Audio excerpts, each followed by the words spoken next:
कल की डेट में जो पेपर हुआ उसका यहाँ पर फाइनली आंसर की आ चुके हैं। अब इसमें आपको ध्यान देने वाली बात ये है कि कुछ छात्रों का यहाँ पर मैच नहीं करेगा और कुछ छात्रों का मैच करेगा। तो जितने भी छात्र कल की डेट पे परीक्षा देने गए थे सभी लोग अपना मिला सकते हैं। और बहुत सारे लोगों का कमेंट होगा कि सर सीबीटी एग्जाम हो रही है तो आप कैसे भी ये बता सकते हैं कि ये कई क्वेश्चन पूछे गए थे। तो देखिए मेरे व्हाट्सएप ग्रुप के माध्यम से बहुत सारे स्टूडेंट जुड़े हैं जो कि उन्होंने बताया कि सर ये क्वेश्चन आया था, ये क्वेश्चन आया था, जो कि क्वेश्चन उनको याद था। तो मैंने सारे क्वेश्चन को यहाँ पर कवर कर लिया है। कुछ क्वेश्चन छोटे भी हो सकते हैं। वर्कशॉप कैलकुलेशन एंड साइंस का मैं कल की डेट में ही वीडियो प्रोवाइड कर दिया, लेकिन इलेक्ट्रीशियन का मैंने सारे क्वेश्चन यहाँ पर बनाया, उसके बाद मैं आपको यहाँ पर प्रोवाइड कर रहा हूँ। तो जितने भी छात्र हैं इलेक्ट्रीशियन ट्रेड से फर्स्ट ईयर के एग्जाम देने गए थे कल की डेट में, वो लोग अपना यहाँ पर एग्जाम के अनुसार यहाँ पर मिला सकते हैं कि किस तरह के क्वेश्चन आए थे और कौन कौन से क्वेश्चन हमारे सही हुए हैं। तो सारे क्वेश्चन आप मिला लीजिएगा। और यदि आप एग्जाम अभी नहीं हुआ है आपका और यदि आप एग्जाम देने वाले हैं तो हर एक क्वेश्चन को ध्यान से देखिएगा। हो सकता है आपका एक आध दो क्वेश्चन इसमें से ज़्यादा रिपीट होगा और आप उसको देख लीजिएगा और यही आपका परीक्षा में पूछा जाएगा। तो चलिए यहाँ पर हम शुरू करते हैं। ये आपका जो क्वेश्चन है ये आपका क्रम वाइज से नहीं मिलेगा क्योंकि यहाँ पर क्रम वाइज से नहीं यहाँ पर मेंशन किया गया है। चलिए यहाँ पर देख सकते हैं क्वेश्चन यहाँ पर शुरू होता है जिसमें पूछा गया कि उस दोष का नाम बताइए जिस कारण से द्वितीयक सेल में प्लेट मुड़ी होती है। तो ये यहाँ पर पूछ रहा है इसका रीजन। तो इसका जो रीजन होता है बकलिंग के कारण ये मुड़ी होती है। तो ये आपका ए ऑप्शन करेक्ट हो जाता है। सारे क्वेश्चन को मिला लीजिएगा। नेक्स्ट क्वेश्चन आपसे पूछा गया था कि कार्बन जस्ता शुष्क सेल में कौन सा विद्युतीय उपघट्य उपयोग किया जाता है। ये भी आपका इंपॉर्टेंट क्वेश्चन था। ये जो होता है अमोनियम क्लोराइड के कारण ये आपका अपघट्य उपयोग किया जाता है। तो ये आपका बी ऑप्शन करेक्ट आंसर हो जाता है। नेक्स्ट क्वेश्चन आपका आ जाता है यहाँ पर जिसमें पूछा गया था कि सौर सेल में तापमान के संदर्भ में निर्गत शक्ति पर क्या प्रभाव होगा। ये भी आपका इंपॉर्टेंट क्वेश्चन पूछा गया था। अब देखिए दोस्तों इसमें आपका जो सही हो जाता है वो आपका ऑप्शन नंबर यहाँ पर डी सही हो जाता है कि तापमान में कमी के साथ। तो ये आपका यहाँ पर डी ऑप्शन बिल्कुल करेक्ट आंसर हो जाता है। और जितने भी स्टूडेंट हैं जो व्हाट्सएप ग्रुप से जुड़ना चाहते हैं लिंक मैंने आपको इस वीडियो के डिस्क्रिप्शन में दे दिया है, आप वहाँ से जुड़ सकते हैं। और आप आसानी से यहाँ पर कमेंट के माध्यम से आप बता भी सकते हैं व्हाट्सएप में कि सर आज की डेट में ये क्वेश्चन आया था। तो मैंने सारे क्वेश्चन को कवर कर दूंगा और शाम तक आप अपना आंसर की मिला भी सकते हैं। ठीक है, यदि आपकी इच्छा हो तो, अन्यथा आपके ऊपर निर्भर करता है। नेक्स्ट क्वेश्चन आपसे पूछा गया था डिजिटल घड़ियों में सामान्यतः कौन सा सेल प्रयोग किया जाता है। जो डिजिटल घड़ियां होती है उसमें कौन सा सेल प्रयोग किया जाता है ये आपका क्वेश्चन पूछा गया था। तो इसमें पारा का प्रयोग किया जाता है जो कि यहाँ पर देख सकते हैं ये आपका सी ऑप्शन दिया गया है। तो सी ऑप्शन हम बिल्कुल करेक्ट आंसर मारेंगे। नेक्स्ट क्वेश्चन पे आते हैं जिसमें पूछा गया था कि फैराडे के विद्युतीय अपघट्य के प्रथम नियम का सूत्र क्या है। ये भी आपका इंपॉर्टेंट क्वेश्चन पूछा गया था।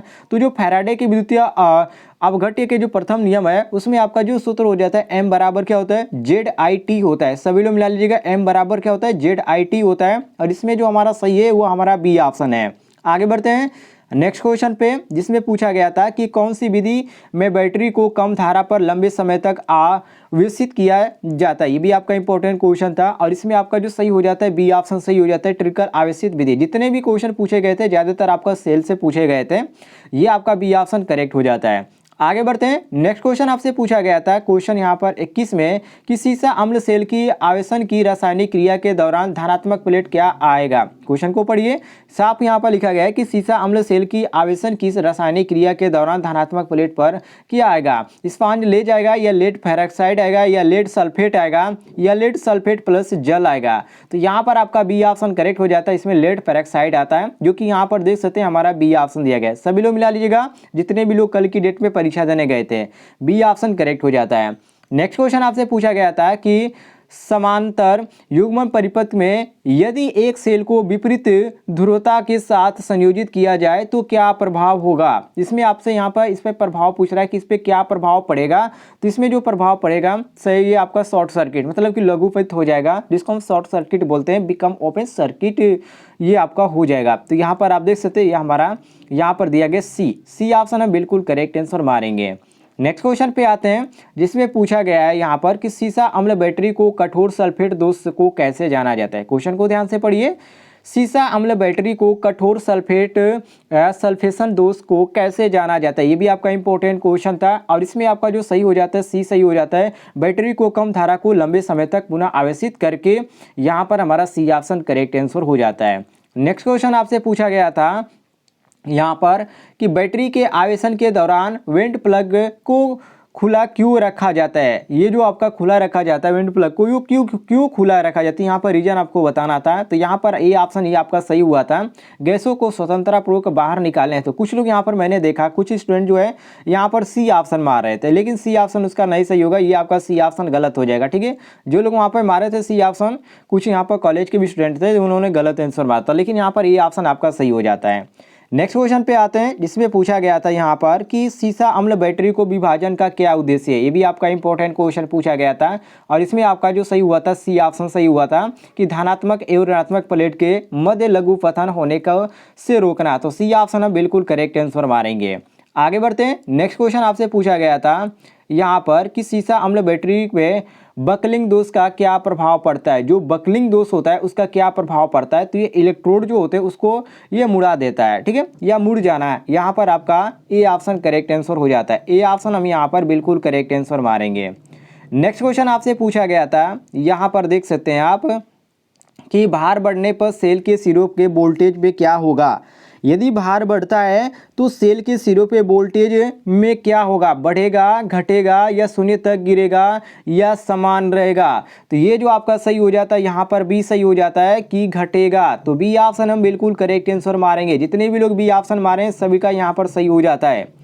नेक्स्ट क्वेश्चन इसमें पूछा गया था कि इलेक्ट्रोलिसिस के दौरान कौन सा हिस्सा इलेक्ट्रॉन खो रहा है। इलेक्ट्रोलिसिस के दौरान कौन सा हिस्सा इलेक्ट्रॉन खो रहा है, ये आपका क्वेश्चन यहाँ पर पूछा गया था। तो इसमें एक एनोड जो होता है वो आपका खो देता है, तो हम बी ऑप्शन बिल्कुल करेक्ट मारेंगे। जितने भी लोग बी ऑप्शन मारे उनका बी ऑप्शन सही हो जाता है। नेक्स्ट क्वेश्चन आया था आपका कि पुनः तार बांधने योग्य फ्यूज के लिए फ्यूजिंग फैक्टर क्या है। ये भी आपका इंपॉर्टेंट क्वेश्चन पूछा गया था। जो फ्यूजिंग फैक्टर होता है वो आपका 1.4 होता है। कितना होता है? 1 और ये आपका कितना होता है? 1.4 होता है। कुछ लोग यहाँ पर 1.1 मारे थे, लेकिन वो मैं आपको बताता हूँ, नीचे आपको मैंने क्वेश्चन वो कवर किया, उसका वो आंसर था। चलिए इसको देख लीजिए। उसके बाद यहाँ पर 47 पे आइए, जिसमें पूछा गया था कि एल श्रेणी एमसीबी के द्वारा किस प्रकार के भार को सुरक्षित किया जाता है, मोटर या गीजर या दस्ती औजार या वातानुकूल। तो यहाँ पर आपका सही हो जाता है बी ऑप्शन, जो कि गीजर होता है, जो कि एल श्रेणी एमसीबी के दौरान किस प्रकार के भार को सुरक्षित किया जाता है, तो गीजर के सुरक्षित किया जाता है। और आपका एमसीबी का पूरा नाम भी पूछा गया था, और जो आपका ईएलसीबी होता है उसका भी पूरा नाम पूछा गया था। तो एमसीबी का तो मैंने कवर किया, लेकिन एलसीबी का ईएलसीबी का मैंने कवर नहीं किया है। तो ईएलसीबी का पूरा नाम होता है अर्थ लिखित सर्किट ब्रेकर, इसका फुल नेम पूछा गया था, नोट कर लीजिएगा। नेक्स्ट क्वेश्चन इसमें आपसे पूछा गया था कि कंसील्ड वायरिंग का क्या फायदा है। ये भी आपका इंपॉर्टेंट क्वेश्चन है। जो कंसील्ड वायरिंग होती है उसका यहाँ पर क्या फायदा है। तो इसका फायदा ये होता है कि नमी से क्या करती है, सुरक्षा यहाँ पड़ती है, जो कि यहाँ पर देख सकते हैं डी ऑप्शन हमारा मैच करा है, डी ऑप्शन हम करेक्ट मारेंगे। नेक्स्ट क्वेश्चन इसमें पूछा गया था कि घरेलू तार में लचीला तारों का क्या उद्देश्य है। अब आप लोग बहुत सारे लोग यहाँ पर समझ रहे हैं कि लचीला का मतलब क्या होता है। देखिए लचीला का मतलब फ्लेक्सिबल के बारे में यहाँ पर बात कर रहा है।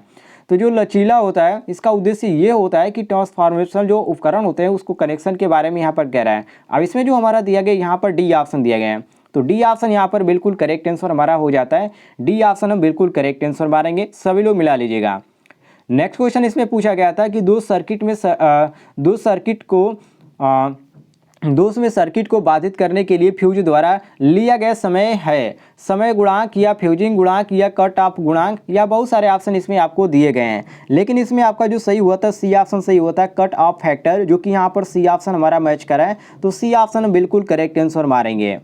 नेक्स्ट क्वेश्चन पे आते हैं। क्वेश्चन यहाँ पर जिसमें पूछा गया था एमसीबी, मैंने आपको पहले ही बताया कि एमसीबी और ईएलसीबी का पूरा नाम पूछा गया था, और ये आज के दौर में नहीं, जितने भी मैंने यहाँ पर आपको पेपर बताया था सारे पेपरों में आपका एमसीबी और ईएलसीबी का पूरा नाम पूछा गया था। तो दोनों को रट लीजिएगा। एमसीबी का होता है मिनिएचर सर्किट ब्रेकर, और इसका जो होता है ईएलसीबी का अर्थ लिखित सर्किट ब्रेकर होता है।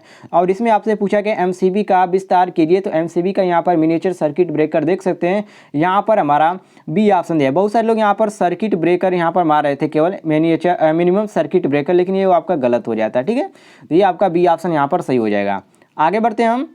नेक्स्ट क्वेश्चन इसमें पूछा गया था कि हाँ, एल श्रृंखला एमसीबी के साथ कौन सी विद्युतीय उपकरण प्रदान किए जाते हैं। ये भी आपका इंपॉर्टेंट क्वेश्चन पूछा गया था। अब इसमें आपका जो सही हो जाता है ए ऑप्शन जनरल लाइटिंग, ठीक है, ये आपका उपकरण प्रदान किया जाता है, ये आपका ए ऑप्शन करेक्ट हो जाता है।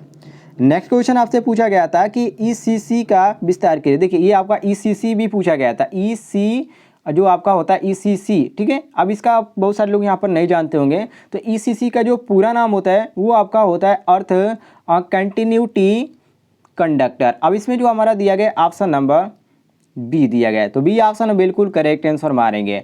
नेक्स्ट क्वेश्चन पूछा गया था यहाँ पर कि यहाँ पर देख सकते हैं 300 वाट से ऊपर के लैंप के लिए किस प्रकार के लैंप धारा का उपयोग किया जाता है। तो इसमें आपका सही हो जाता है यहाँ पर बी, ठीक है। ये आपका जो ग्लोइयस पेंच होल्डर होता है उसका प्रयोग किया जाता है। और भी कुछ क्वेश्चन थे जो कि यहाँ पर जो छात्र थे जिनको कंफर्म नहीं था कि यही क्वेश्चन आया था, कुछ उन्होंने गलत भी बता रहे थे, लेकिन उन्होंने उसको देखा सॉल्व करके वहाँ पर आंसर ही उसका नहीं आया था ऑप्शन में, इसलिए मैंने उनको नहीं बताया और इसमें मैंने कवर भी नहीं किया है। यदि आप आज एग्जाम देने जाते हैं तो यदि आपको जो क्वेश्चन भी आता है यदि आप बताना चाहते हैं तो मेरा लिंक व्हाट्सअप ग्रुप का, सभी व्हाट्सअप ग्रुप का लिंक मैंने इस वीडियो के डिस्क्रिप्शन में दिया है, आप वहाँ से बता सकते हैं जुड़कर और आपको जानकारी मिल जाएगी कि ये क्वेश्चन इसका सही था। फिलहाल दोस्तों मिलते हैं नेक्स्ट वीडियो में।